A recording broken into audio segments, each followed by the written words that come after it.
Do you want to make your own Waldorf painting board at home? It's easier than you might think.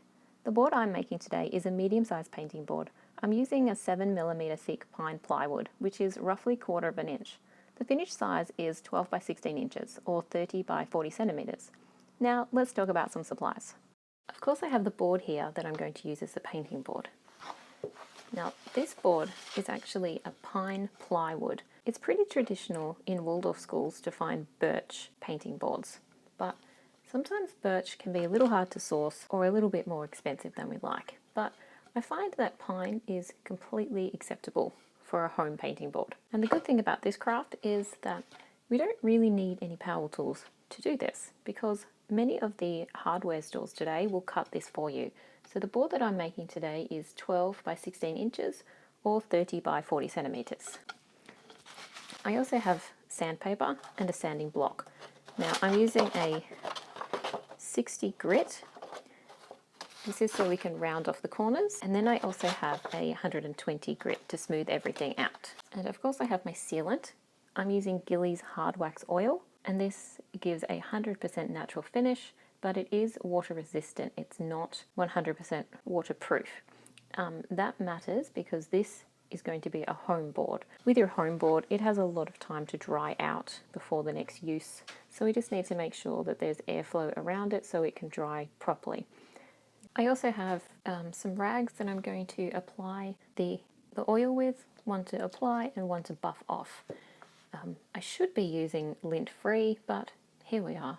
I think this is one of those situations where it's a do as I say and not as I do. And I'm going to be using gloves to put that on. Not that there's anything wrong with touching this, it's just I don't like it on my skin. Okay, we should get started. So first I'm just going to cut some of the rougher grit sandpaper. So this is my 60 grit.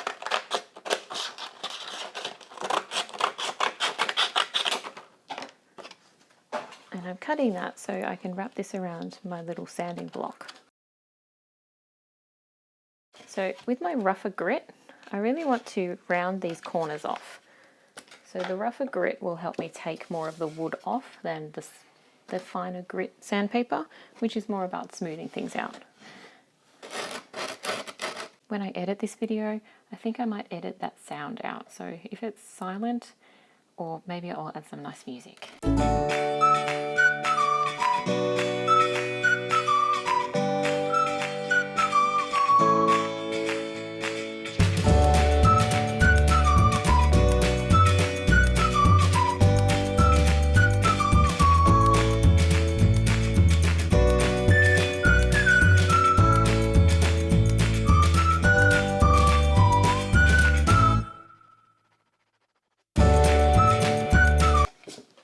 Okay, you can decide how much of this corner you want to take off. You can just take off a little bit like me, or you can round the whole thing. But once I've done that corner, I also want to sand just the very edge of this wood around all of the edges. So to do that, I'm just running the side of the sanding block just along this edge here at this angle.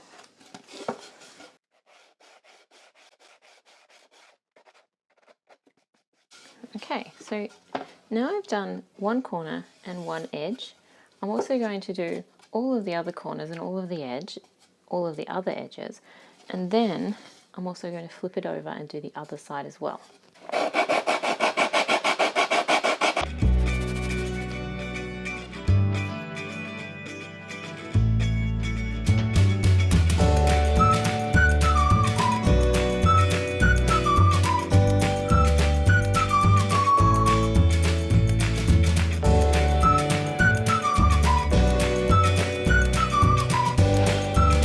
So this edge here has a couple of little splintery bits, especially where the cut was made.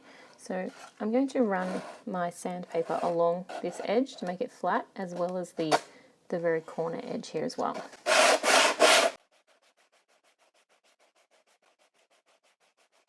So the board is sanded now with my 60 grit paper. So I'm going to remove that. So before we go any further, we just want to look at each of the corners and make sure they're rounded around about the same as all of the others, that they all look about equal.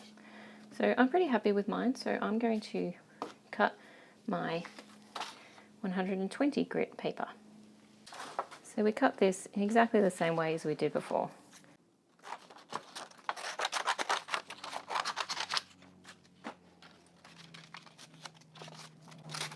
Now this sandpaper is much finer than the one we just used. We want to give the whole surface a light go over with this.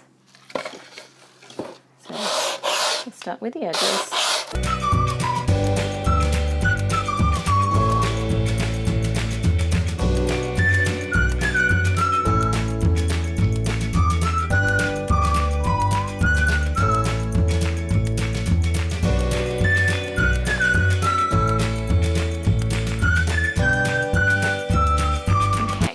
I've done that, I'm going to wipe the surface with a damp cloth, not wet, just damp, so it will catch all of the dust particles. Okay, I have my very attractive rubber gloves on, and I have an old cloth here. As I said earlier, it probably should be lint free, but here we are. So I just need a very small amount, and I'm just going to apply and rub it on. And really, that's it.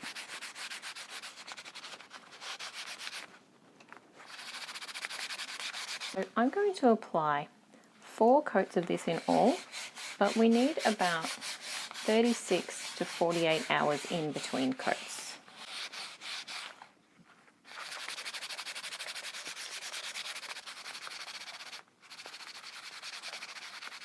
You want to take care on the edges. They need to be sealed really well. So lucky pine wood is quite light, and I can see once it looks wet that I've covered it with the sealant.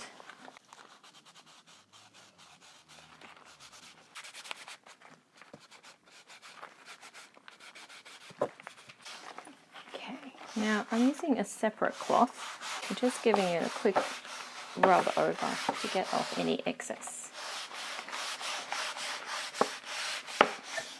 So now I've finished with my board, but like I said, this needs to sit somewhere, preferably outside, for the next 36 to 48 hours. And then I'm going to repeat the process with my hard wax oil another 3 times. And after that, it will be ready for painting. Thank you again for crafting with me today, and I'll see you next time. Thank you for watching, and if you found this video helpful, show your support by giving it a like. And if you'd like to stay updated with all of my new tutorials, please subscribe.